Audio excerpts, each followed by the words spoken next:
Guys, welcome back to We Watch Movie. I am Mike, and today we have a Shudder double feature. I want to thank Shudder for sponsoring this video today. It is $5.99 a month, and you get all the horror your little black heart can take. In the times that we live in right now, where movies barely go to theaters anymore, and if they do go to theaters, it's constantly tied to a sequel or a prequel or a remake or a superhero movie or whatever. All those things are fine, but if you're hurting for an original content squirting, if you're hurting for some original, if you're hurting for some original content, some stories, some good shit, Shudder is a great tool for that. They have tons of original stuff. They have their own Shudder originals. They have a huge backlog of horror movies. It's cheap. We love it. Check out Shudder, where you can check out the two movies I'm going to talk about today, Hellbender and They Live in the Gray. First, let's talk about They Live in the Gray. This is a very weird movie in the sense that it is a haunted house story. It is that creepy, herky-jerky shit that Jay hates to watch. It is a slow burn ghost story, I see dead people type shit, kind of haunting, freaky ass movie. It's dark, it's twisted, it is long, it takes itself very seriously, and it's a slow burn movie, but it does have a lot of those, I don't want to say jump scares because they do earn them, but there's a lot, you know what it is? It's like a moderate budget Insidious done by A24. That's what I would call this. So what the movie's about, it's a really interesting premise because it reminds me of a movie with Renee Zellweger and Bradley Cooper, another underrated horror movie that came in a long time ago called Case 39. In this movie, there's a social worker who, the family that she's investigating, the little girl keeps showing up with bruises, and then we find out that there's a supernatural entity that's doing all this. And the lead character, Michelle Krusiek, is also being haunted by ghosts. So there's lots of ghosts, there's lots of creepy house stuff.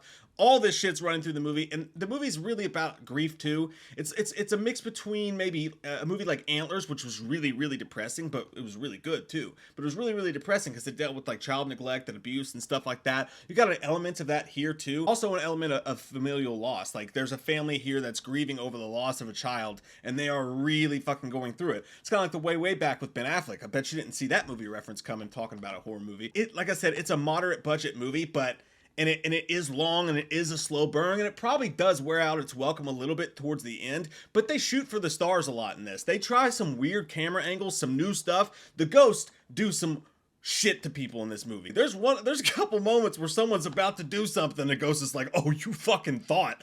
I mean, there is some cool ghost-like moments in this movie. You gotta have patience for it though. It's a rainy day movie, and sometimes these new camera effects they go for some risky shots and some strange POV. Sometimes it works and it's pretty damn cool, and then to be honest, sometimes it feels a little Lifetime channel-ish and it doesn't really pan out. But you gotta respect that they're going for it and they're trying new things. That's what original horror is all about. They Live in the Gray is one that is on Shudder right now. It's available to watch. I'm going to give it personally a 6 out of 10. It's a great movie for those who are really paying for like a creepy ass haunted house movie that's an original story that they've never seen before, that also has some of that elevated horror.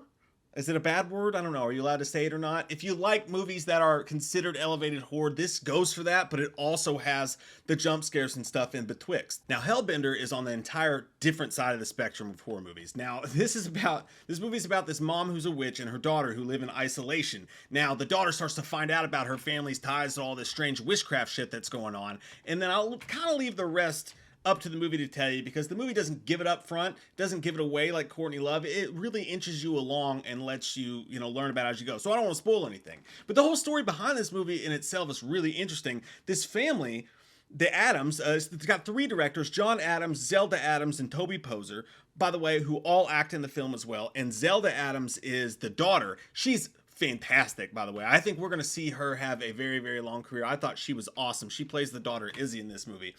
But that whole family's story is really interesting. One of them was in a band and got an offer to do a Jackass type show that didn't work out. Toby Poser was an actress, but work was kind of drying up for her. They decided to go buy an RV, and they went out and they took $20,000 and they started making their own movies. And the movies are starting to become successful. Like I said, this is on Shudder as an original, but they're making these low budget horror movies, and it's working out for them, and you love to see it. Just a really cool story. It's just like Quentin Tarantino, who learned to direct movies by hanging out in a video rental store and watching them all day. That's every one of our fucking dreams. So I support these people and what they're doing. I think it's fucking awesome. That being said, my favorite part about this movie is they took this, I don't want to say A24ish, but it is it's a folk.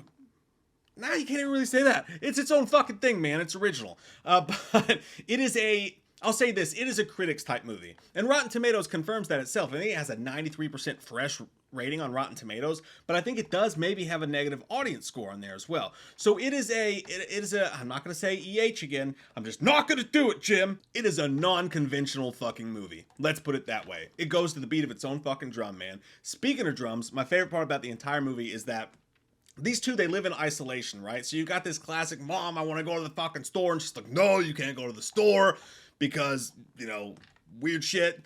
And I won't give anything away, so I won't say anything else. But because they do this, they play in a rock band together. The mom and the daughter play in this rock band together. And these people, they make their own music too. They make the soundtracks, they make the score. They made the music to this soundtrack. The name of the band, HELLBENDER. Go fucking figure. Badass music. I love it. I listen to it on Spotify when I go to the gym. It's strange. It's kind of like Billie Eilish meets a Swedish black death metal band. It's very, very weird. And I fucking dig the shit out of it, man.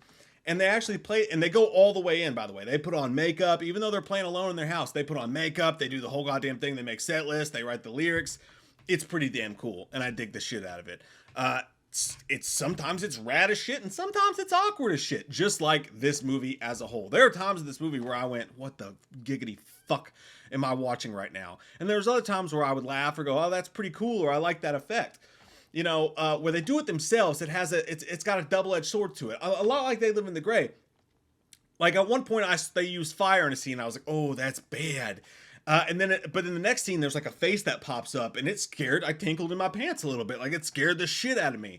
It's one of those, they have a low budget and they swing for the fences. Sometimes it works, and in HELLBENDER, it works more for me than it doesn't. Again, it's a very strange ass movie. Like what they do. It's not witches like you've seen before whatsoever, man. Like Toby Poser's character goes out in the woods and like gets berries and shit and like cuts the inside of her mouth and spits on a Blair Witch thing and puts that together and hangs it up, and then she puts a key through her hand in a door and goes to fucking never fucking witchland.